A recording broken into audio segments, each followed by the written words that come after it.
Okay, guys, everybody have a great night last night. Anybody got a hangover this morning? Well, today on the Fife Property Show, it's 9:30 Saturday morning. We're going to be talking about love at first sight. No, I'm not talking about that first sight of the person that you love just now. It's how to make your Fife home irresistible to buyers. So on the show today, I've got Jimmy and Alicia. Hi, guys. How are you? Hello, fine, thank you. Did you have a great New Year? Did you have a great night? Are you all ready and up and going and all the rest of it? Nobody got any hangovers? No, I was well behaved. Same as me. I'm always well behaved. Didn't drink. I didn't need to worry about these things. That's the bonus that you have. Years ago, I'd be sitting looking at this, watching myself, going, "Are you nuts? What do you mean you didn't drink? Is there something wrong with you?" But if I'd known what I know now, I would have stopped it years ago. Anyway, today we're going to be talking about love at first sight. And as I said, it's not that kind of love with that person that you first met. It's how to make your Fife home irresistible to buyers. Believe it or not, you know this expression about you never get a first chance, you never get an initial chance to make a first impression? A good first impression? You never get a second chance to make a good first impression? Well, guess what? You do. And we're going to talk about it today. Actually, you do get a second chance to make a good first impression because there's many ways of doing this when you list a property for sale, and we use these techniques all the time. So if you're planning to move this year, because we can call it this year now. I mean, I wrote this article last year, which was literally yesterday. You had these clothes on last year. Everyone ever used that one before? All right, okay. I'm here all week. Try the fish.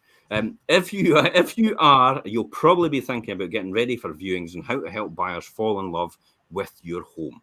Okay, getting the highest possible price in the shortest period of time is mostly a matter of setting the scene. And the festive break provides a perfect moment to step back and for a fresh look at where you live. Buyers get several introductions to your home. This is the key here. This is what we talked about. You do get a second chance to make a first impression because buyers do get several introductions to your home in various different ways. Some will see online adverts. Others might call in because they see the for sale sign. Later on, there are those first moments when they step inside your home. That's another first introduction, and how your room looks and how they feel on the viewings. You've got social media as well. The first time they see that on social media for the first time. So it's a combination of websites, social media. So it doesn't mean to say that everybody's going to see everything at the same point in time, and they're all going to see that one thing. So if you do a launch on social media and it doesn't go according to plan, guess what? You've still got the websites. If that doesn't go according to plan, guess what? You've still got the database that the estate agent goes. And guess what? You've still got other methods as well. Like people see the for sale board for the first time because they're driving past. Point of readiness. They see the for sale board, maybe not the day before, but they'll maybe see it the next day because it's the point of readiness of when they're ready to buy. Because people make decisions every single day to buy a house in Fife. So it's all about that point of readiness. That's why they'll see your house at that point in time, because they're in the zone. Look at the classic example. When you bought your new car, you never thought anybody else had the same type of car. And then you went outside and you realised that everybody else has got the same car as you. It's like, and it's because you bought that type of car, and then suddenly you were looking for everybody else to be the same as you. It's a normal human trait. And you're in the zone as a result of that.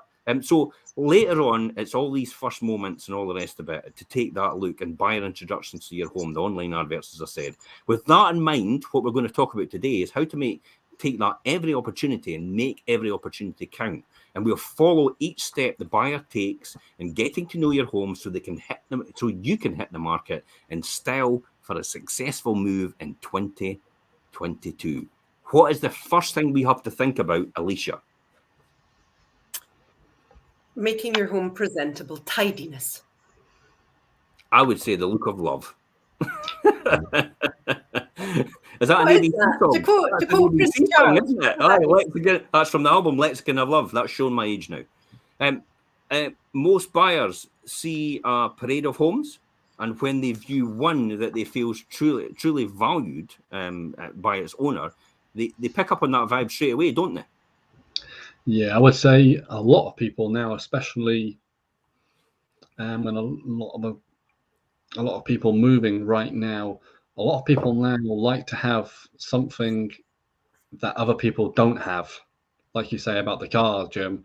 So if you can make it obviously clean, tidy, presentable, but different in a way without doing too much to it and obviously breaking the bank, I think it really makes your property stand out and sets you apart from everybody else. Like a lot of people that tart up their properties to sale, I would say normally right now the common thing is white walls and white and grey, isn't it? That's the most common thing. But if you can make it a little bit more different, quirky character, it could really set you apart.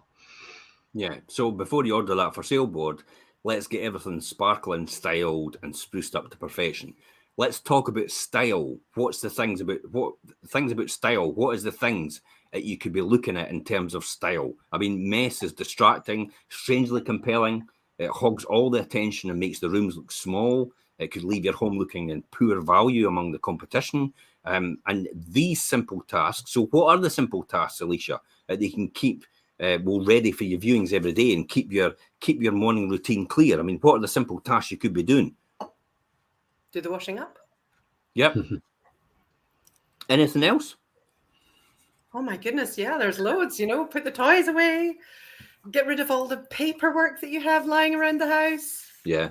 There's tons of it. Go on, Jimmy, what do you do? What would you do?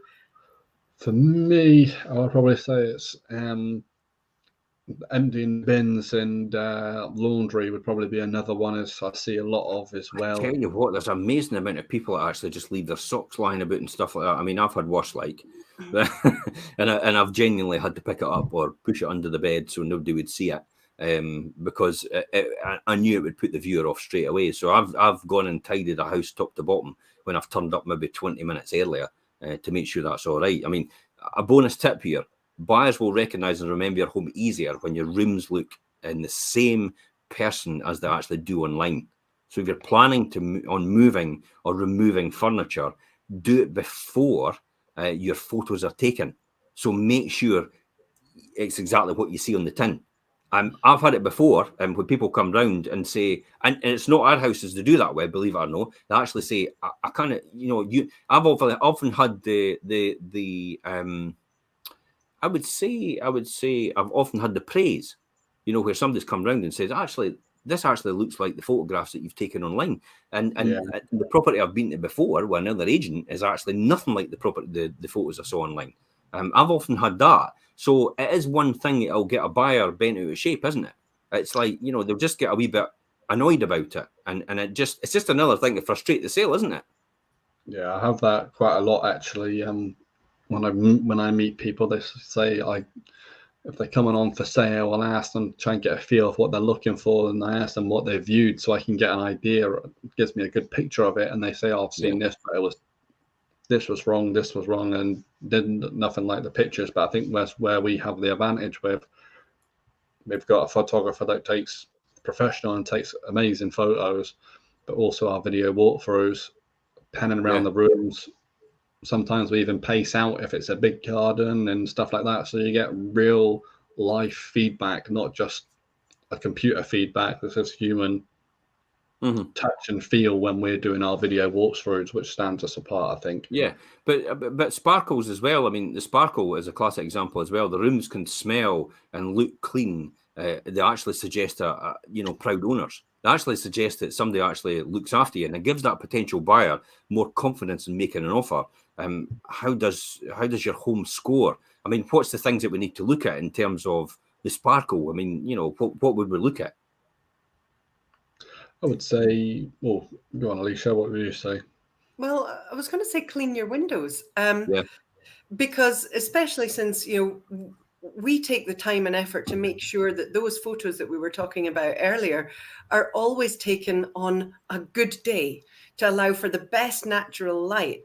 So, it's a bit of a problem if later on there's a centimetre of grime on your windows and it looks dark inside your house. I'll tell you what, Alycia, you've hit the nail on the head. See the amount of times that I've gone round to a house, and they've said, and look at that wonderful view.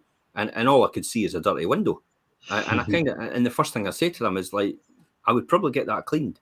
Now, give them their due. It's the fact that they stay in an area where there's lots and lots of maybe wind and sea spray and everything like that. So literally, some people actually come back and say, "Well, I actually got it done 2 days ago." So okay, well, make sure you just keep on top of it. If you live next door to a busy road, and especially at times of years like this, where you've got all the grit and the grime, and you've got all you've got the gritters out, and then you get the water that comes in, and then it sprays it all up on the windows, and you get that spray, and it covers all your windows as well. Make sure you clean them as well every single time. It is a big thing, isn't it? It just puts a lot of people off. Yeah, I think if it's clean, if it's clean and tidy, and you can smell the freshness, I think that tells people how much pride you do take in your home and how much you love staying there and how much you do enjoy staying there when they see how well you look after things. So it literally is things like vacuuming, dusty surfaces, cleaning worktops, hob sinks. Oh, hobs are classic, eh? It's amazing the amount of times that people just leave it to build up.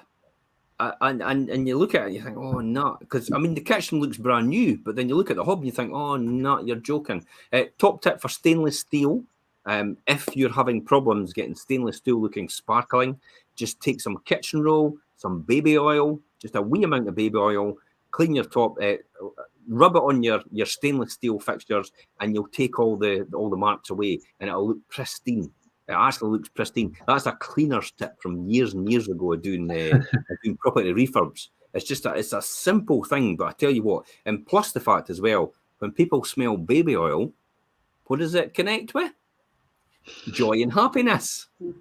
Not sure about that. They don't even know what's happening. It's the thought process actually feel a lot happier about it, but they don't know why they feel happier, and it's because they actually smell that. So it's all these emotive things as well that you can do in terms of doing that, and gleaming taps, accessories, anything you can do as well. Looking good or room for improvement. That's really what it comes down to. What is the next thing that we can do in that process then? Oh, I guess you just make sure that everything is smelling nice. You know, they say that bathrooms and kitchens sell houses. Well, they can also lose you the sale as well. So make sure that the bathroom, and you know what you were saying about the baby oil on stainless steel. If your taps, it takes 2 minutes. Give your taps a wee polish, and the whole place starts to sparkle and shine. A little bit of something nice, a diffuser to make the place smell nice, or even if it's coffee or cakes, that's a bit predictable nowadays. But make it smell like you want to live there, you know. It's taking a good look at your decoration as well. It's amazing the amount of people that actually just, you don't realize over time that things like your wallpaper gets that wee lips. They get the wee lips and all the rest of it, and all it takes is just a wee bit of paste at the back of it with a craft knife, and then just stick it back down and give it a wipe, and then just make it look into place. As well as you've got, I mean, there's not much you can do about it. But sometimes people have cats or dogs, and they scratch at the furniture or they scratch at the corner of their walls. Maybe even actually think about putting a protector on there. It's better putting a protector on the corner of the wall than actually leaving all the scratch marks there.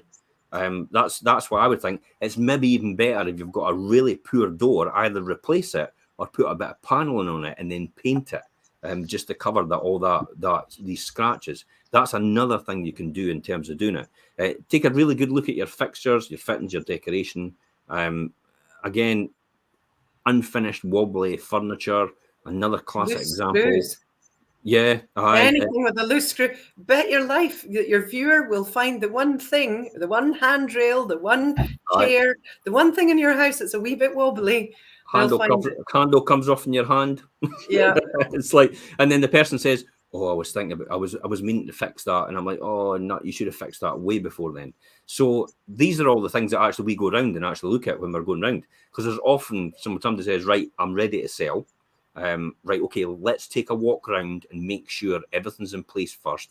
Make sure I get the right vibe for your house. Make sure I can give you the recommendations of what to do and what not to do. It's often that some people will actually say to me, I'm going to change the kitchen. And I'm like, whoa, no. You don't need to change the kitchen.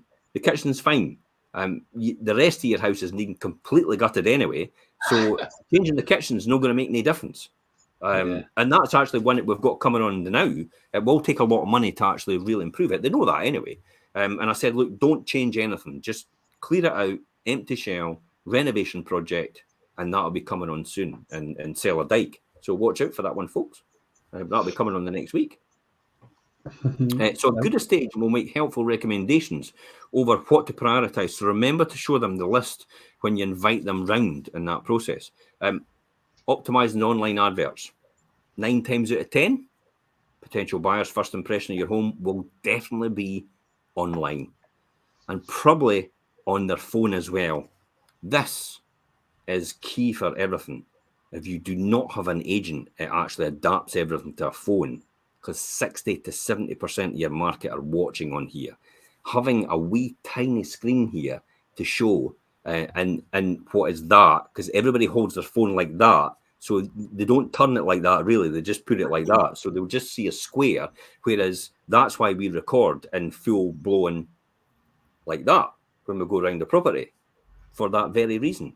So they don't need to adapt and change, and they see the full property in there as well. But that's why we do talk-ups. So talk-ups are designed, it's equivalent to silent movies, to talking pictures. People will engage more with a talk-up.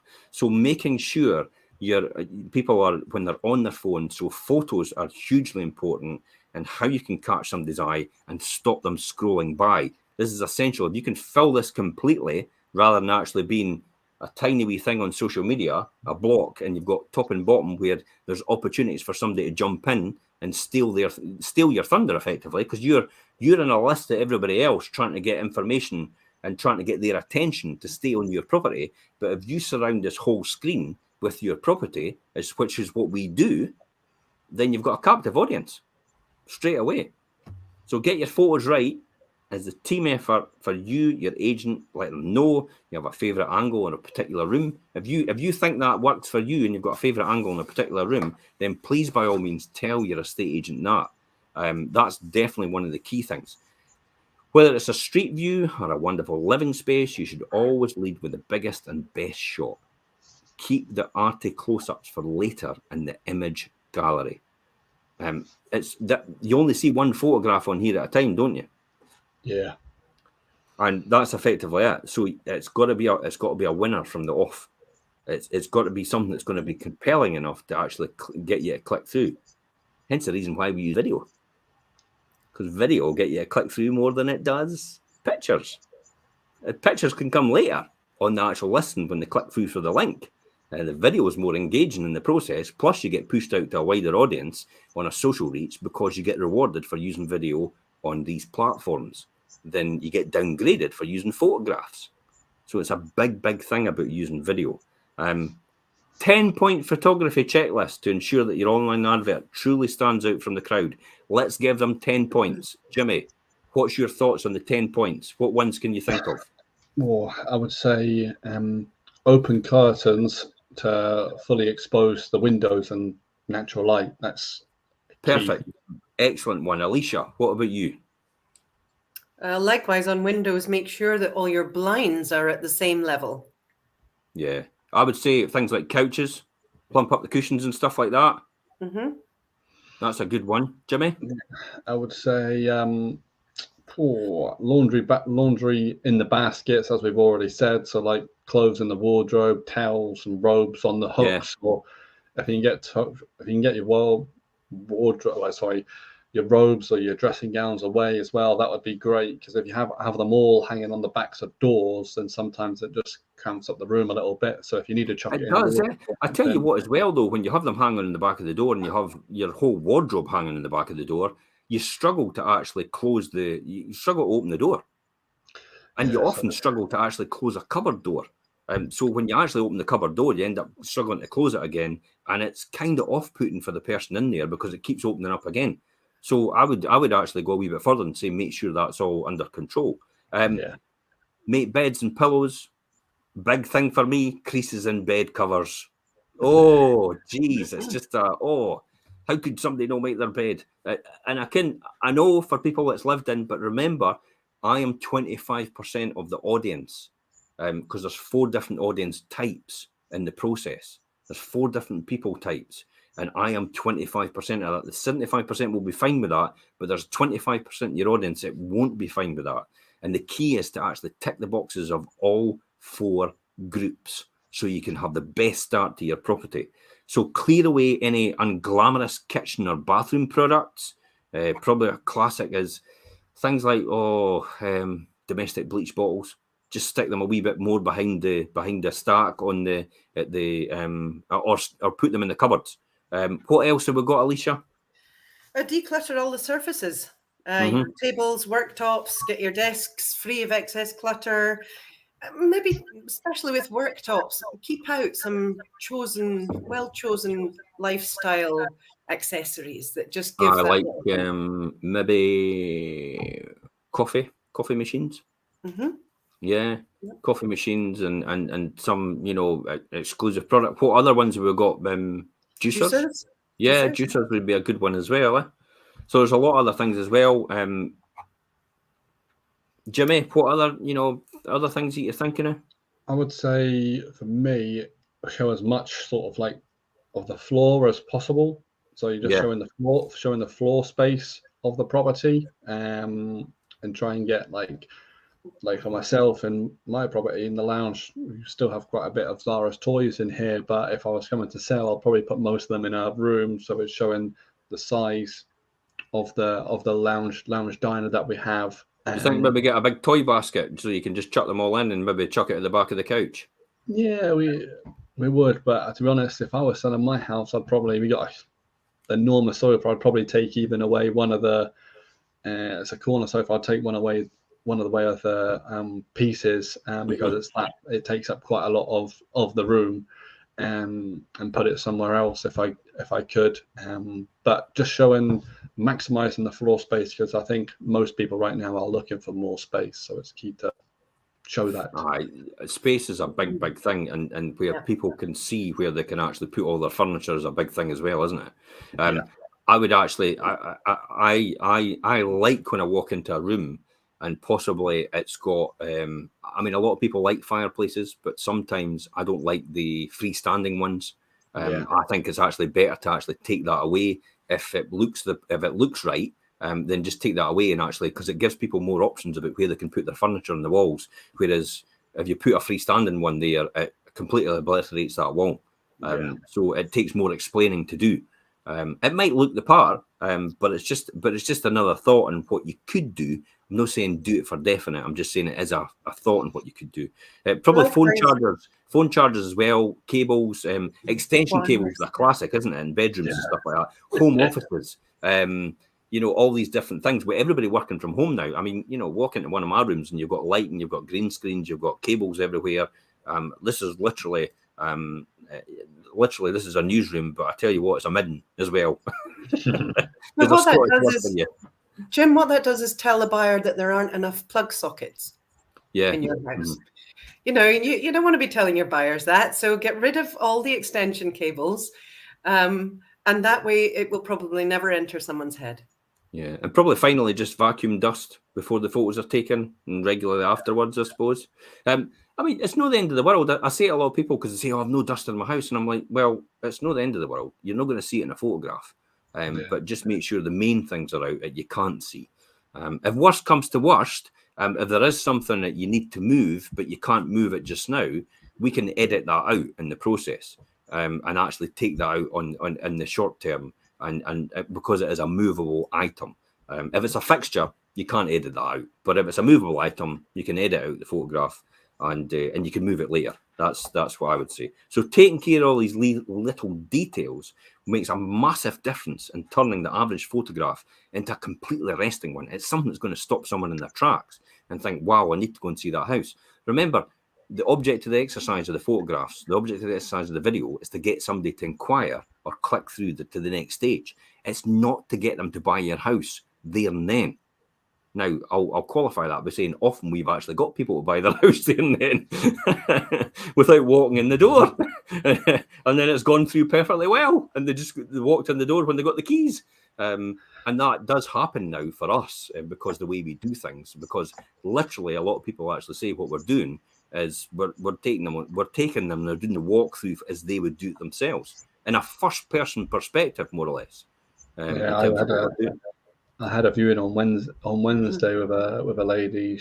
We sold a property very close by to the one that she was viewing, and she said, "Oh, I noticed you sold that one. How long did that take to sell?" I said, "An hour." And she said, "An hour?" I said, "Yeah, he didn't seen the photos, seen our video, seen the drone footage, and that was enough for them, and that was it." And literally just bought it there and then. Yeah, I remember that one. Yeah, I know the one you're talking about. Yeah, at Crail. The one in Crail. Yeah. And effectively, yes, that can absolutely do it if you get all the marketing right and get everything done right. I think the next one has got to be curb appeal, isn't it? It's everything.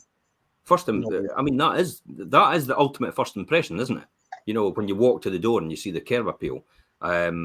So what are the things that we can do to make curb appeal better? Tidy your front garden if you have a front garden. Yeah, mm-hmm. Yeah, I think for curb appeal, the first of all was getting the front external sorted, because a lot of people will be doing a drive-by, and a lot of people's first time seeing your property may be doing, as I said, a drive-by, or on the off chance of driving through the area. So the whole front external should be tidied up. Yeah. I mean, this is key. Why? And some people actually says, "I don't want a for sale board," but the reality is that actually that's the first time they've actually seen the houses up for sale, and then that leads them onto the internet. But as well, when they see it on social media and they actually see it on the internet, then they drive round to see if they can find the for sale board, to see where the property is first, to check out the area before they even inquire. So if the for sale board isn't up, guess what? Some of them actually just turn around and think it's no for sale. And they're maybe mistaken, or they maybe just can't find it, and they're too embarrassed to actually inquire in case they're wrong, and that's why they never inquire. So that's why it's key as well to have the for sale board up there. So remember that someone could be calling us after seeing a for sale sign. They could be driving around to check the location after seeing the external photographs. They could be arriving for a viewing, so curb appeal is important that way. They could be taking one last look even after they've viewed, so they can drive around again and take one last look. So it's really important to make most of these moments. However, some experiences outside your home, and one thing is sure, they'll linger, and I mean really do, and that means scrutiny in the whole process. Now, what I'm meaning is, like, external repairs can feel a lot like work and expense to buyers, but they're mostly simple to attend when putting your home up for sale. So check for flake and paintwork, timber or render hanging off. Classic example is the rendering up the side, you know, the skews on your roof as well. Some people actually see that. You've got vegetation growing at your gutter is another one. You've got slip roof tiles or slates. So make sure as well, paths, jet wash paths, good idea. Yeah, very. I would say when you have your slabbed area and your stone chipped area, make sure that all the stone chips are actually on the stone chips and not makes your footing a bit unwonky. No, that's why I don't really like that. I have that in my own drive. Freshen up, a good one as well. Freshen up your stone chips is actually just to get a bag of new stone chips and mix them in with the old ones. So that's a really good option as well, just to freshen them up without actually renewing them all. So it just gives a wee bit of freshness, because you know yourself, they sink into the earth over a period of time, and then you get all the moss growing about it. So that sort of thing as well. The flake and paintwork definitely do something about, and the render. Freshly painted front door is a really good one. I would say seasonal flowers, how we're going to sort that with this period of year. Because a lot of people actually say, I'm no selling my house till summer because I want the garden in full bloom. Does that make a difference anymore? I think it does make a little difference, but actually you can get around with that with pots. Just go to the garden centre and just get a few pots. Geraniums flower all year round. Just stick them outside your door, and you've got that beautiful splash of bright colour. It's not expensive. You could even use fake ones, to be honest. Seasonal fake ones at that time of year. You've also got seasonal types of flowers as well, which actually fall in with the area. I mean, the difficulty is if you try to put too much flowers and they're not seasonal to what you've got, your house is going to look out of place on the internet, and people are actually going to get the impression that your house has still been on the market since last summer. Yeah. So you've got to be careful of that. So you've got to make sure that you take the right advice and you fit in with that sort of genre. Remember, waiting as well till summer is not sometimes the ideal situation, because your buyer is out there now waiting to buy your house. So if you're hoping they're going to wait the next 6 months to buy your house, that's probably not going to happen. And in the next 6 months, things could change. And especially if you're needing to move right now, you shouldn't then put yourself under pressure by waiting 6 months and then having to move, and you're forced to move. Because the last thing you want is actually a buyer coming along, and it's the only buyer, it's making you an offer which you don't really want to accept, but you have no other choice because you've put yourself in that position. So probably the advice out of that is what? Negotiate a longer entry date. Yeah, 100%. And I would say doing it at this time of year when there's less properties available, is when you're going to have the best chance to do that. I tell you what, it's a seller's market, isn't it? They could basically ask for anything at this point in time, and we have managed to do that on occasions. The best one we've got is the 12-month entry date, the 10,000 deposit, and the concluded missives as well, all at the same time. And that was all as a result of the restriction in supply, and they definitely wanted that house, and they were quite happy to wait for that process. If you think about it as well, is a lot of people are actually sitting, in the classic example, we were on a show previously in the week, and she had actually said, I'm sitting in rented accommodation. If they're sitting in rented accommodation, they'll be more than happy to wait for you to then find your dream house, so then to move on, but do the deal, because they've got certainty, they've got somewhere else to go. Yeah. I think that's key in this process, to understand that you'll never be in a position, and I keep saying it every single time, you'll never be in a position where you'll be left homeless. It's practically impossible. It's within your remit every single time. Exactly right. I wish people would listen. Yeah. But we keep saying that all the time. Eventually, at some point in time, people will begin to listen, because it's their point of readiness and their point in time. I think that's the most important thing. I mean, we hear it and we say it to ourselves time and time again, and it becomes monotonous. But the reality is, we need to keep beating that drum all the time, because maybe someone out there is hearing this for the first time, or it's the point of readiness for the first time, and they still need to hear it as a result. Next one, make your viewers welcome. So what can we do here, Alycia? Make sure that there's nothing that they're going to trip over from the second they come in the front door. So clear that away and make some hook space for them to hang up their coats on. Yeah, Jimmy, what about you? Yeah, I would say that, and I would say it would also be, if it's the seller themselves conducting the viewing, or the agent, make them feel welcome. Obviously, probably not best to shake hands right now, but a warm hello and how's your day been? A nice drive. Just make some general chit chat to get the conversation flowing.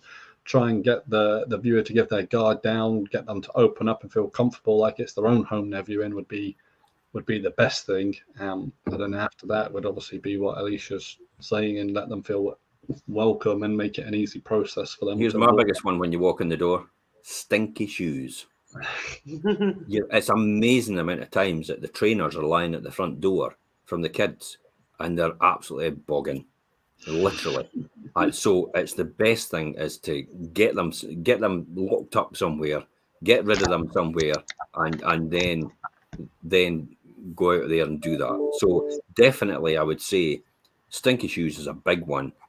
You could eliminate them by putting them up on shoe racks, but if you've got smelly shoes, then get rid of them. I think you've got to be honest about that. Now, you might be, what in the advertising sense, nose blind. So prepare for honesty from your estate agent when you ask them. Yeah, now, their estate agent is nice enough. They'll say, would you like me to sugarcoat it, or would you like to go round the houses to tell you? And at that point, you just say, look, just give me it on the chin. Yeah. So I would agree with you, but I did viewings on Wednesday. Probably we have on the market Bow Butts in Crail. You walk through the door there, and there's this nice entrance vestibule. You open the wardrobe cupboard on the left hand side, and you just see all this clothes there, and loads of spaces for the viewers to come and put their shoes today. Yeah, that's an entrance, and you walk through, and it's just pristine, and the heating was on. Everything was where it's meant to be, looking exactly like the photos, not a thing out of place. So that's how the classic show house, isn't it? Yeah. That's a classic presentation about how it should be done. I would say that does set the standard. if you've got bikes as well, you know, store them somewhere, even if it means putting them outside.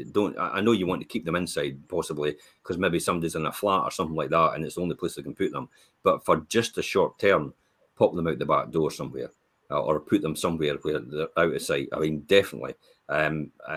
Or I've seen somebody actually put bikes on a pulley in their hall. Do you know how you've got the pulleys like for you used to have for your washing? Well, they've actually got a pulley system where the bike actually goes right to the top of the hall because the hall's that high, and then just stays out the way. Ideal, because they didn't have any space to put anything else. They don't have any outside space because they've only got an apartment. They don't have a garden, and they don't have any storage. So it's a classic way to do it. So bikes on hanging rails. Anything else we can think about? Yeah, I think, you know, Jimmy skirted on very briefly there, the heating. So you don't want it like a sauna, but likewise, you don't want to be feeling like it's colder in the house than it is outside either. So put some heating on. And also, if there are any sort of darker corners, slightly more somber rooms, put a mirror in. And that will just bounce the light about a little bit more, so it will seem brighter and more spacious. Bare bulbs is a big thing. Yeah, I would agree. And choose lampshades and fittings, complements your decor and stuff like that. You know, be careful of that as well. Get rid of your old LED bulbs. Well, there are no LEDs, are there? They were like old fluorescent things that take 15 years to heat up and get the light back into them. So often I used to have to arrive 20 minutes earlier to switch the lights on to get everything to heat up to the right temperature to get the right lighting in the room. Now, everybody says to me, why do you do that, even though it's daytime? Because at any point in time, the sun could disappear from the front window. And it actually makes a noticeable difference sometimes to some rooms. And you don't actually see, you don't see it in its true light, because often the light is coming in from the window anyway. So my advice is always make sure you have all the lights working. Another one as well is if you've got one of these fancy lights and you've maybe got 5 or 6 bulbs in it, make sure they're all working. Nothing looks more I don't look after my property if you've got 5 lights in that and 2 of them aren't working. That kind of says everything to somebody. They don't realize it's coming across like that, but that's a message. Is like, I don't look after my property. And it's just a simple thing like light bulbs.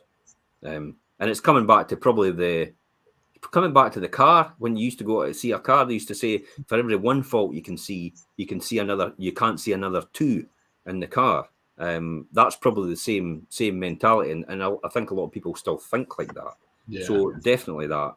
Maybe is there anything else we want to cover about making viewers welcome?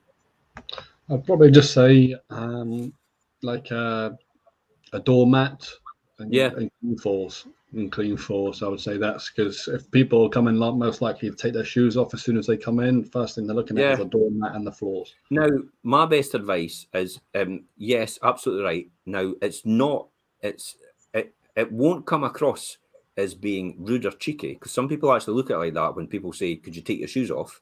But what it will come across like if you don't put the doormat in is if they will take their shoes off because they feel uncomfortable with walking on your carpets in their shoes. Yes. So you've got a combination of things you can do here. You can put a doormat in, but you can also have shoe covers and ask your estate agents for them. Or you can easily buy them a set of shoe covers off Amazon for £10 for maybe about 20 or 30 of them. They're easily done, disposable shoe covers. You can use them over and over again 2 or 3 times. And they'd be ideal because if you tell people to take their shoes off, then they have to take their shoes if they've got to go out the back door, because then they have to go out into the garden, and that causes a problem. Also, when they hit tiled floors, the feet instantly go cold if you've not got underfloor heating, and it gives them a bad vibe. So that's another thing I would suggest in terms of that. And if your front door opens straight into your living space, keep the area inside your door clear to avoid people walking straight into obstacles and feeling your home is too small. There's a few properties actually don't have vestibules probably Centenary Court in Leeden's a classic example where you walk straight in the front door into the living room. Yeah, I would agree. Right, let's talk about one of the most horrible things for me is smells in properties. You know, the smell is associated with memory And the aroma of your home will go a long way to creating an impression that will always be remembered. What is the smells to avoid? I think I just spoke about the first one, which was shoes. Yes, I would agree. I would say for me personally, a slightly worse one than that would be cigarettes. Cigarette smell. You still get it. I mean, very rarely, because a lot of people are now conditioned to be outside smoking, so they go outside all the time. But there still is one or two people out there that insist it's like, it's my house, I'll smoke here if I want. And every single time I say, look, you know, do not smoke in the house anymore because it puts a lot of people off. One of the properties I actually remember is Suckup Road in Crail. Oh, yeah. That was, do you remember that one? I mean, that was on like that. But every single person we came round, the first thing they thought of was smell of smoke. How am I going to get rid of that? It's probably going to be ingrained in everything. And then immediately all the bills started to rack up in their head about the painting, the decorating, the furniture, the carpets, the flooring, the kitchen, the, you know, everything, even the kitchen. They started, I need to change the kitchen because the smell of the smoke. And I'm like, you could wash it down and paint it. But then, you know, that's the message that came across every single time. And that property took a long time to sell purely because of that. So if you are thinking about selling, then start smoking out the back. It's a small price to pay at this point in time to get the best price for your house and also get the best buyer with the best circumstances. Can we think of anything else that would put people off? Well, it may sound odd to somebody, but I know Andrea, who used to be with the company before she retired, she very didn't like much the smell of like curries or sort of aromas like that. And I remember we had a property in Lawmill Gardens where they loved their home, loved their cooking, and especially like curries and all sorts of stuff. And she didn't like going there because of that. But for someone like me, I would have loved that going there. Well, you know, stuff like that. But it's a hit or a miss, isn't it? Because if you go around hungry and you smell food, you go, oh, that's brilliant. But if you go around actually full up, it's like going to the supermarket. It's like you go around full up, it's like, I'm not really, it's a horrible smell. So it just depends when it catches you. But you're right. I mean, curries is a big, big off-putting thing. And again, you've got that four types of groups of people. And probably you're eliminating, you're alienating straight away, maybe about 50% to even 75% of people just by strong smells that are in the area. Probably fish is another classic example as well. People that have fish, it does go around the house. One of the things that goes around our house a lot is now and again is when cabbage.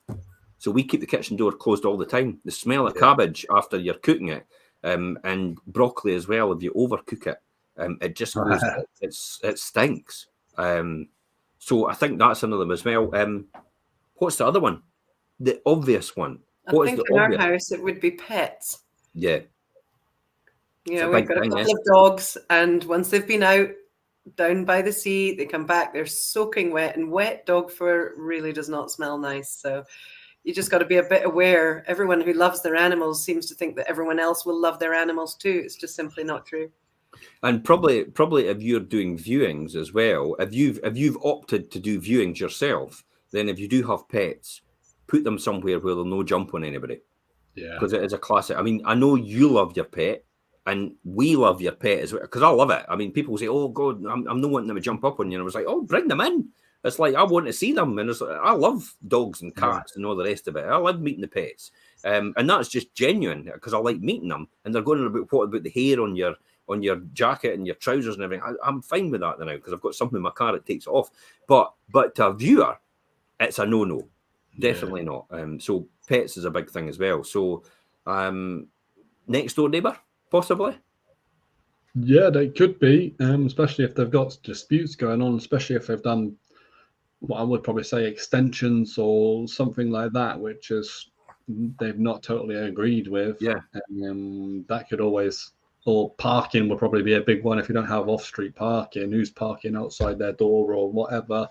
That would probably be another big shared one. Driveways is a big thing, isn't it? You know, to make sure that you've actually got you've got some sort of defining moment. So when people immediately walk in, they realise if it has got shared parking, that there is, you know, it's theirs and it's yours. and it's all defined. Whereas if you've got the next door neighbour's car lying across the shared parking or blocking the driveway, then immediately it goes into somebody's mind that there's going to be a problem here. Yeah, I had someone in Strathmiglo where she was living in Aberdeen most of the time, but they agreed that the next door neighbour was going to park their van outside her garage, and I had to go and knock on the door and say, look, that can't, unfortunately, I'm really sorry, but that can't happen right now, because I need the viewers and the potential buyers to know that this parking is for this property. So you just need to be nice about it, with it being being a middle ground buffer. Well, I had a delivery van actually parked right in front of the driveway in East Nuke.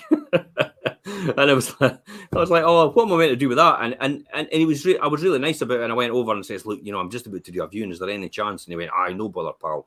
I'm more than happy just to move down the road, or I'll come back round in the next 15 minutes or something like that. I'll go and do the next place first. So it worked perfectly for us in terms of that. So these are all things that you need to do and just keep an eye on. Yeah, Jim, I think what you said there is quite important, though. I mean,